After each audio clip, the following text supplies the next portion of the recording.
오늘은 감기는 굶어야 낫는다라는 책을 읽었습니다. 굉장히 흥미로운 제목의 도서였습니다. 우리는 보통 감기에 걸리면 평소보다 더 잘 먹어야 낫는다고 생각합니다. 그런데 이 책에서는 굉장히 흥미로운 이야기를 들을 수 있습니다. 이 책은 자연 치유력에 대한 설명이 많이 나옵니다. 우리 몸에 어떤 작용이 생기는 것은 다 이유가 생겨서 생기는 것입니다. 즉, 우리 몸이 스스로 치유하기 위해 그런 반응들이 생기는 것이죠. 예를 들면 감기에 걸리면 열이 나죠. 그것은 열이 바이러스를 약하게 하기 때문에 면역 기능이 그렇게 작용하는 것입니다. 감기에 대항하기 위해서는 우리 몸은 많은 효소를 필요로 합니다. 효소는 대사 효소와 소화 효소로 나눌 수 있는데 감기에 대항하기 위해서는 대사 효소 쪽에서 효소를 많이 요구합니다. 그래서 소화 효소 쪽 효소를 끌어다 쓰는 것입니다. 이때 너무 많이 먹으면 소화 효소로 효소가 소모돼서 대사 효소 쪽으로 효소가 충분히 가지 못하는 것입니다. 그래서 감기에 걸리면 적게 먹는 것이 더 효율적이겠구나 싶었습니다. 이 책은 다소 어려운 한의학적인 지식을 알기 쉽게 잘 풀어서 설명해주고 있습니다.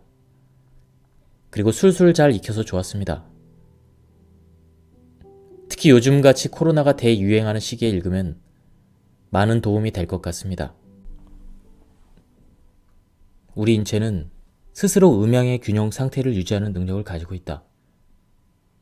음과 양이 넘치지도 모자라지도 않게 또한 한쪽이 과도하게 커지는 것을 견제하며 조화롭게 몸의 건강을 유지한다. 그러나 스스로 음양의 균형을 맞추는 데는 한계가 있어서 더 이상 음양의 균형을 맞추지 못하면 어느 순간부터는 이상 신호가 나타나고 인체는 이를 통해 자신의 상황을 외부로 표출한다. 예를 들어 과식을 하면 체하거나 설사를 하고 심하면 토하기도 한다. 이를 음양의 관점에서 보면 위장은 양이고 음식은 음이므로 과식을 하여 음이 많아지면 인체가 이를 내보내어 음양을 맞추는 것이다. 또한 상한 음식이나 체질에 맞지 않는 음식을 먹으면 피부에 알레르기가 생긴다. 이는 내부 장기의 이상을 밖으로 나타내는 신호이다. 이렇게 어쩌다 한번 음양의 조화가 깨진 것이라면 금방 회복될 수 있지만 오랜 시간에 걸쳐 지속적으로 조화가 깨졌다면 이것이 결국에는 질병이란 형태로 나타나게 된다.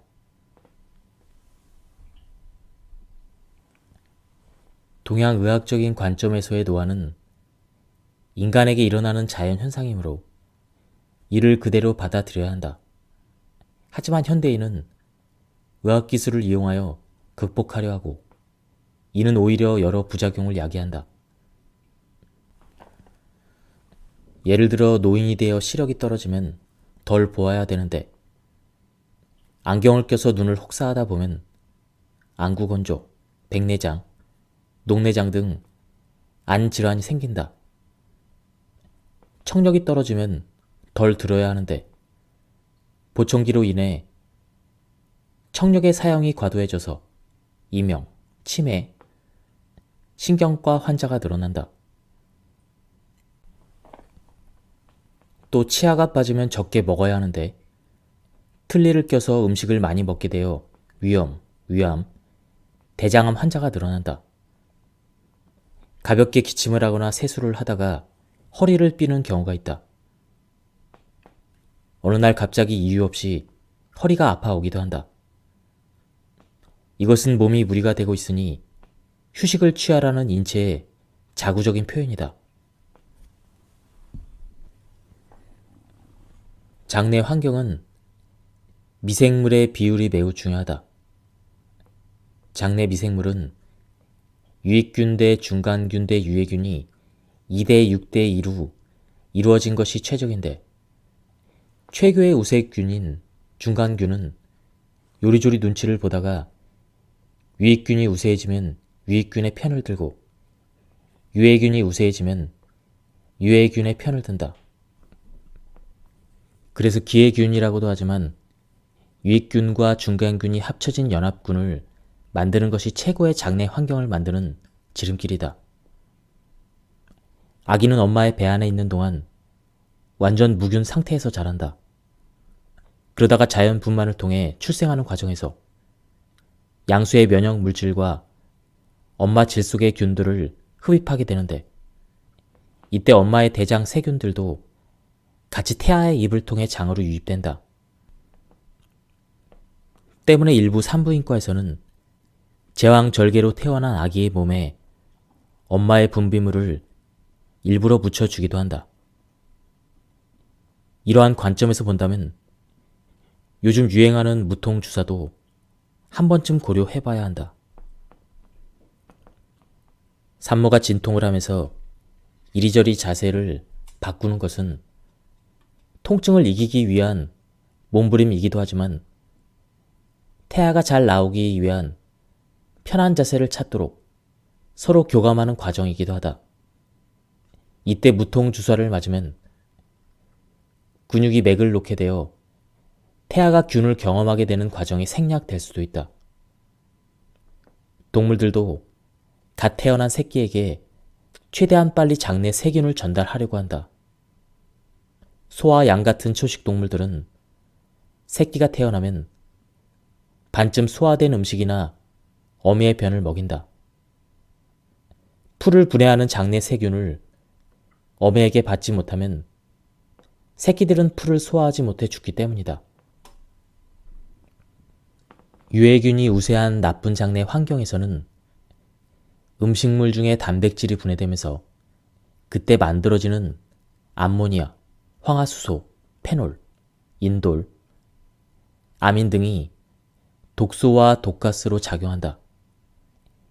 이와 함께 잠 점막 세포가 느슨해지거나 탈락하여 장에 누수가 생기는 장누수 증후군이 생긴다.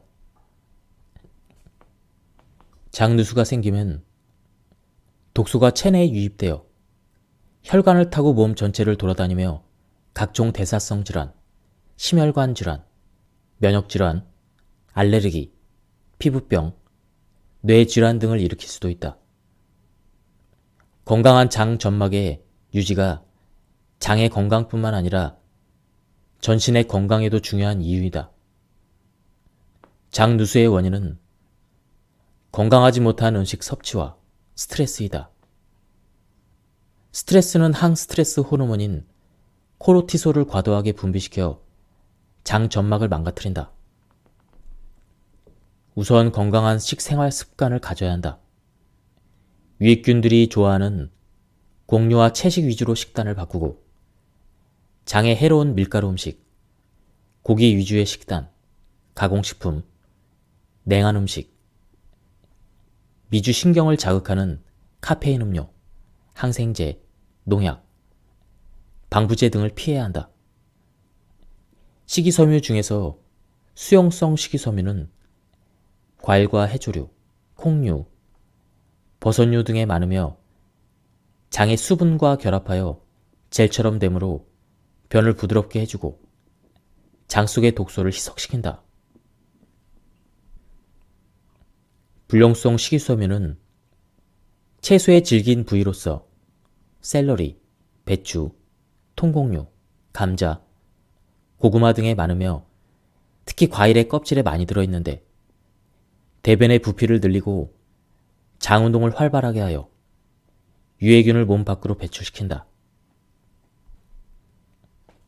밀가루에 들어있는 글루텐이라는 단백질은 점성이 강해서 장을 덮어버리므로 장의 조직들을 손상시킨다. 현재 우리나라에서 유통되는 밀가루는 수입산이 대부분인데 이 밀들은 1940년대부터 종자 개량 등을 통해 단위당 수확량을 늘리고 글루텐 함량을 엄청 높인 것들이다. 원래 국산 밀은 글루텐 함량이 낮아 점성이 낮다. 더군다나 주식을 쌀로 먹었던 우리에게는 밀을 먹기 시작한 역사가 짧기 때문에 장을 위해서는 가능한 한 피하는 것이 좋다. 지친 장의 치료법. 일본의 의학 박사인 아오키 아츠시는 다음과 같은 방법으로 장을 위한 공복 시간 갖기를 추천했다. 1일 3식을 지속적으로 하면 위와 장이 쉴 시간이 없으므로 일주일에 한 번씩 16시간 이상 공복 시간을 갖는다. 단 이 시간 동안은 가능한 한 물을 많이 마시고 16시간 후에는 폭식을 금해야 한다. 우리 몸은 기본적으로 따뜻함을 좋아하고 적절한 신진대사와 면역의 유지를 위해 일정 체온을 유지해야 한다. 따라서 차가운 곳에 계속 있으면 면역성이 떨어져서 감기에 걸릴 확률도 높아진다. 감기 바이러스들은 차가운 온도에 적응력이 좋은 놈들이다. 특히 차가운 환경으로서의 갑작스러운 이동이나 피로, 과도한 스트레스 등은 이런 차가운 기운을 가진 감기 바이러스가 침투하기 쉽게 만들고 이놈들의 침투 초기에 우리 몸은 오한이라는 증상을 겪게 된다. 반면 이러한 바이러스들은 더운 온도에는 취약하므로 이들이 침입하면 우리 몸은 이를 물리치기 위해 체온을 끌어올리는 작업을 한다. 외적이 쳐들어오는 비상사태가 발생했으므로 우리 몸은 가능한 한 모든 작업을 중단하고 체온을 올리기 위해 최대한 에너지를 동원하려고 한다. 즉, 위급 상황이다 보니 인체의 기본 활동 중 중요한 소화나 배변 활동마저도 사용할 에너지의 여유가 없어지는 것이다. 이 때문에 입맛을 잃게 되고 배변도 정상적으로 되지 않게 된다. 음양이 잘 조화된 건강한 상태의 우리 몸은 외부에서 찬 기운을 포함한 바이러스가 우리 몸 안으로 들어오면 당연히 이를 내보내려고 한다. 즉, 1차적으로 코의 점막에서 가벼운 콧물이나 재채기 등의 증상을 일으키고 이게 뜻대로 되지 않으면 2차적으로 아주 많은 콧물, 가래를 내보내거나 코를 막아서 코막힘 증상이 생기게 된다. 여기서 콧물이나 가래는 외부에서 들어온 찬 기운이 뭉친 것이고 이를 내보내려는 것이나 코막힘은 우리 몸을 지키려는 몸부림인 것이다. 이 과정을 항히스타민제 등으로 중단시켜버리면 잠시 콧물이나 코막힘은 멈추겠지만 찬 기운은 몸에 여전히 남게 되어 감기는 더 오래가게 된다. 이러한 작용들이 우리 몸에 괴로움을 주지만 이런 괴로움들은 우리 몸을 보호하기 위한 그런 작용인 것입니다.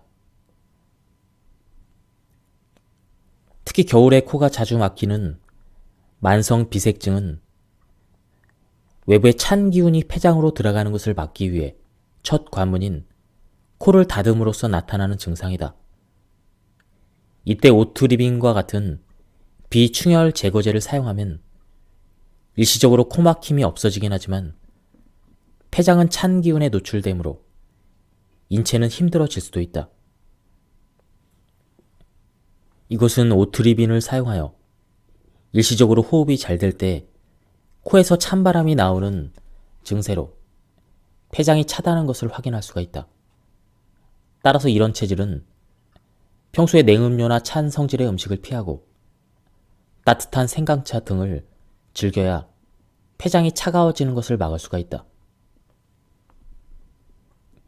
이처럼 감기에 대항하기 위해 인체의 에너지를 많이 사용하게 되는 경우나 찬 기운을 내보내기 위해 몸을 따뜻하게 해야 될 때 인체에서는 효소의 역할이 매우 중요해진다. 우리 몸에서 만들어지는 효소는 대사효소와 소화효소로 나뉘는데 이들은 상황에 따라 상대를 도와준다.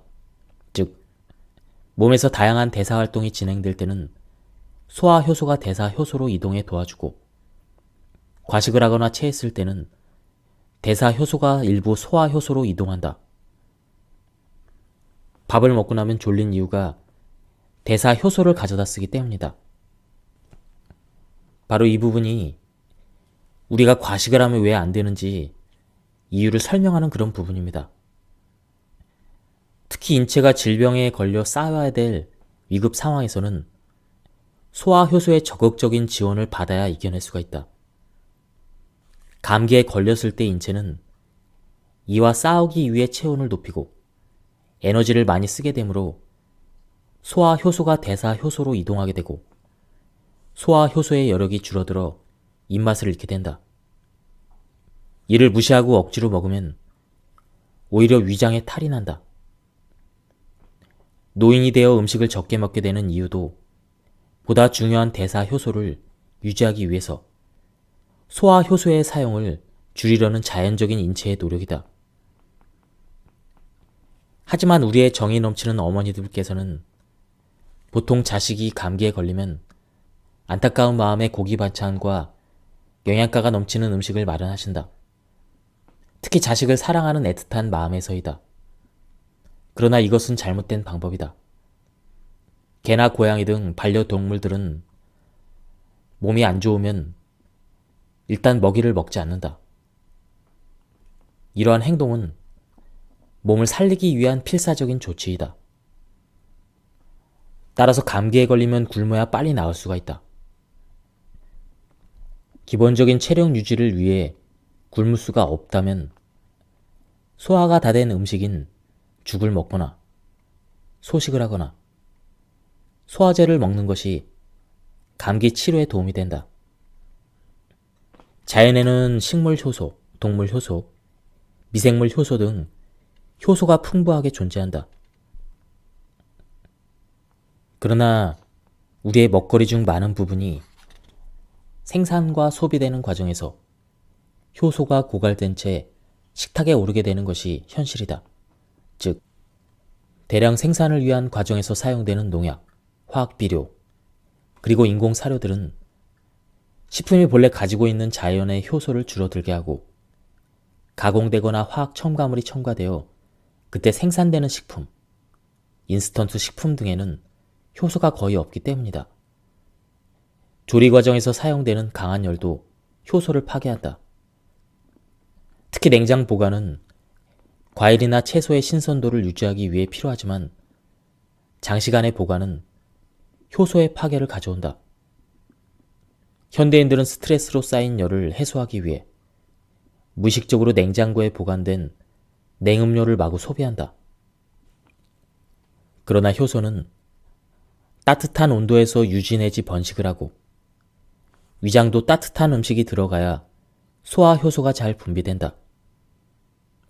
이런 면에서 보면 안전 상비 의약품의 한 가지로 편의점에서 판매되는 액상 소화제들이 모두 냉장고에 보관되어 판매되는 현실은 이를 무시한 안타까운 현실이다.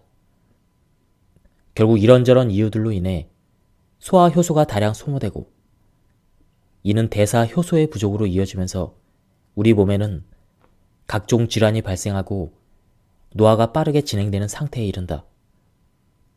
따라서 현대인들에게 효소의 복용은 가히 필수적이라고 할 수가 있다. 우리가 흔히 접할 수 있는 음식 중에서 효소제로서 가장 권장되는 음식이 바로 무이다. 무는 효소를 풍부하게 가지고 있어서 실제 음식점의 기본 반찬으로 쓰이고 있다. 중국 음식점에서는 단무지가 밀가루 음식의 소화제로, 설렁탕집에서는 깍두기가 기름진 음식의 소화제로 쓰인다. 일반 가정뿐만 아니라 고기, 생선을 취급하는 음식점에서도 소화를 돕기 위해 항상 물을 함께 넣어 요리한다. 우리의 전통 음식인 김치, 된장, 청국장, 간장 등은 효소가 많은 훌륭한 발효식품이다. 지금도 잔치집과 같이 다량 음식을 먹게 되는 곳에는 항상 효소가 많은 식혜와 수정과가 디저트로 나온다. 이런 음식들은 과거 먹을 것이 풍부하지 못했던 시기에 우리 선조들의 질병을 이겨내게 해준 더할 나위 없이 훌륭한 효소 건강식품이었다. 최근 발효식품이 암세포나 성인병 억제에 효과적이라는 잇따른 연구 발표도 이를 뒷받침해준다. 필자는 개인적으로 이러한 음식 문화를 유산으로 물려준 우리 조상들에게 무한한 존경심과 감사의 마음을 전해드리고 싶다. 대부분의 사람들은 여름철 무좀에 대해서 더워진 환경으로 곰팡이가 쉽게 번식하기 때문이라고만 알고 있다. 하지만 보다 근본적인 원인은 다량으로 분비된 땀과 피지로 인해 피부가 알칼리성을 띠게 되면서 곰팡이가 살기 좋은 조건을 만들기 때문이다. 다시 말해 무좀 환자의 신발을 신었다고 해서 꼭 무좀에 걸리는 것은 아니라는 뜻이다. 조갑 백선 역시 손 발톱의 노화와 영양 부족으로 피부 환경이 알칼리성으로 바뀌면서 생긴다. 원래 건강한 피부는 pH가 4.5에서 6.5 정도로 약산성을 띠는데 이는 땀샘과 피지선에서 분비되는 지방산, 아스코르빈산, 젖산 등의 여러 산성 성분 때문이다. 이 성분들이 약산성의 보호막을 이루며 각종 세균과 곰팡이, 모낭충과 같은 알칼리성 유해 미생물의 증식을 억제하고 건강한 피부 환경으로의 유지를 돕는다. 무좀균도 알칼리성 환경에서 번식하므로 약산성을 띠는 건강한 피부 환경에서는 서식할 수가 없다. 세균이나 곰팡이, 바이러스는 우리 생활 주변에 어디서든지 존재하며 살아있는 인체 조직의 어디에나 잠재해 있다. 이들은 우리 몸이 건강하고 저항력을 가지고 있으면 전혀 영향력이 없지만 그렇지 못할 때는 조직 속으로 침투해서 질환을 일으킨다.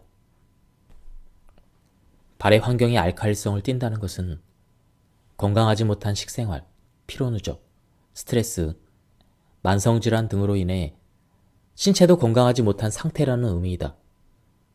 따라서 벼랑간 무좀이 생겼다면 자신의 건강을 되돌아볼 필요가 있다.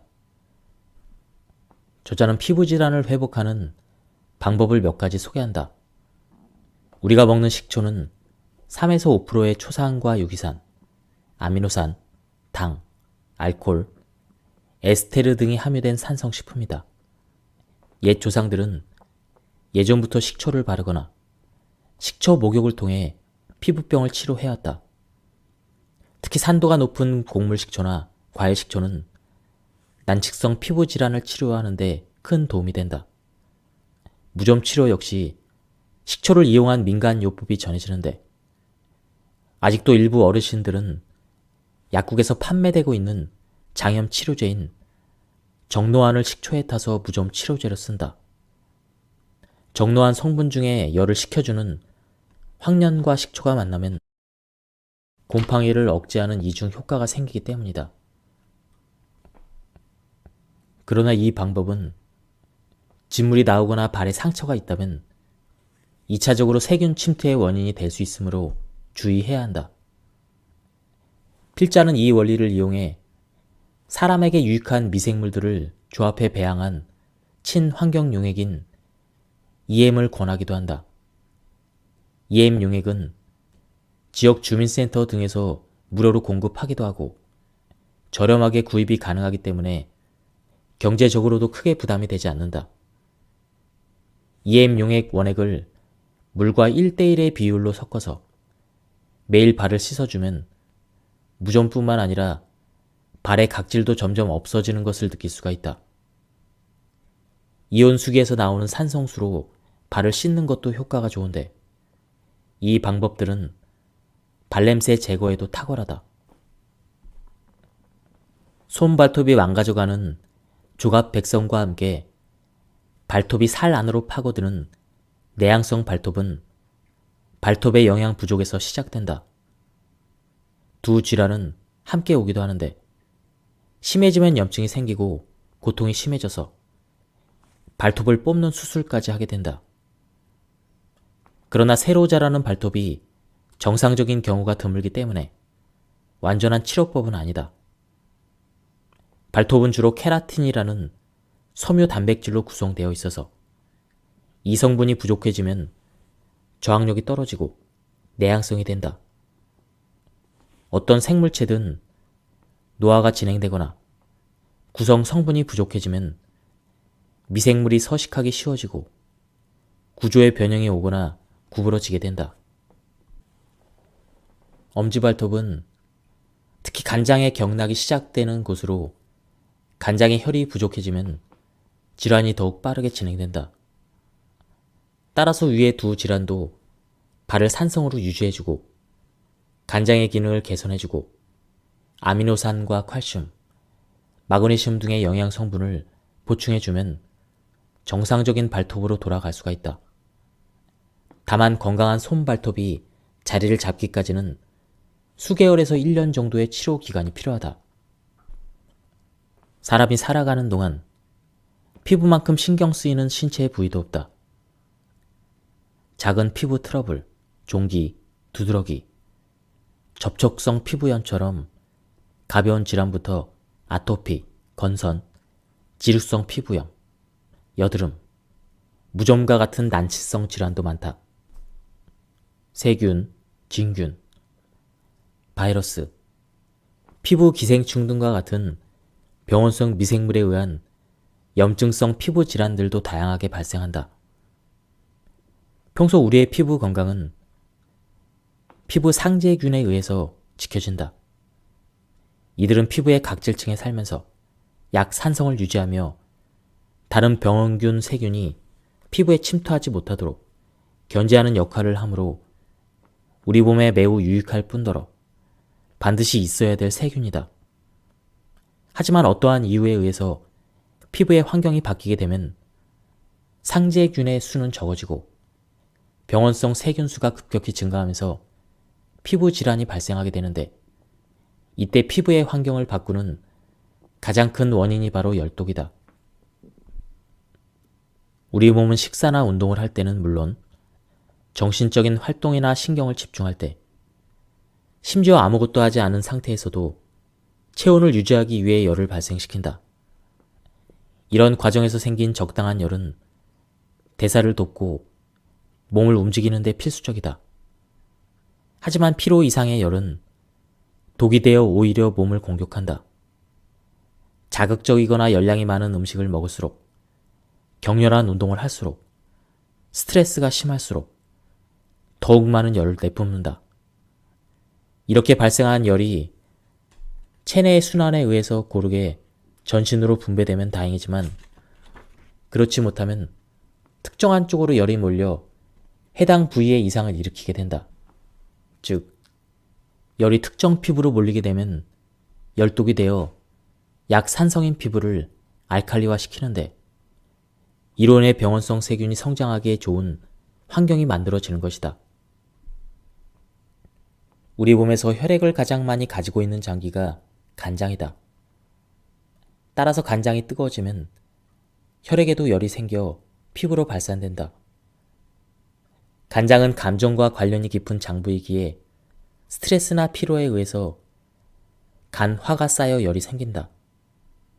또한 해독을 담당하는 장부이므로 음주와 방부제, 표백제, 색소 등의 식품 첨가물, 그리고 농약, 환경호르몬, 의약품 등의 화학물질에 의해서도 간열이 생긴다. 식품 첨가물에 많이 들어가고 과일의 단맛을 담당하는 과당의 과잉 섭취도 간열을 생기게 하는 주범이다. 다음은 우리 몸에 열독을 만들어내는 음식들입니다. 1번 우유, 2번 닭고기, 3번 양기를 띠는 음식, 4번 단 음식. 지금까지 감기는 굶어야 낫는다, 이 책에 나오는 내용에 대해서 얘기를 해봤는데요.